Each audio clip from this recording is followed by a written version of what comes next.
And we will invest $50 million more per year into the post-secondary student support program to help more First Nations students access post-secondary education. We're increasing by $50 million every single year the funding we do for the PSSP, the support for post-secondary educations. I mean, I've spoken with so many chiefs and communities across this country who've said, talked about the heart-wrenching decisions about who gets to go to post-secondary education and who doesn't get to, just because there's limitations on the funding there.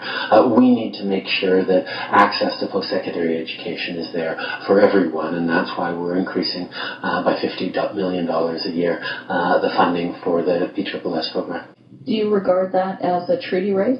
I regard it as a fundamental human right, but also a treaty right that we have, that we recognize that First Nations have a full and complete right to education. That is in the original treaties that were all signed, and we need to make sure we're living up to that. Every child and young person living in Canada deserves a real and fair chance at success. First Nations students are no less deserving.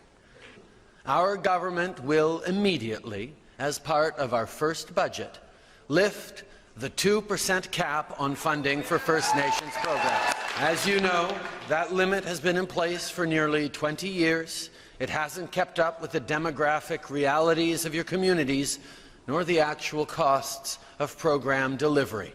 It's time for a new fiscal relationship with First Nations that gives your communities sufficient, predictable, and sustained funding. This is a promise we made and a promise we will keep.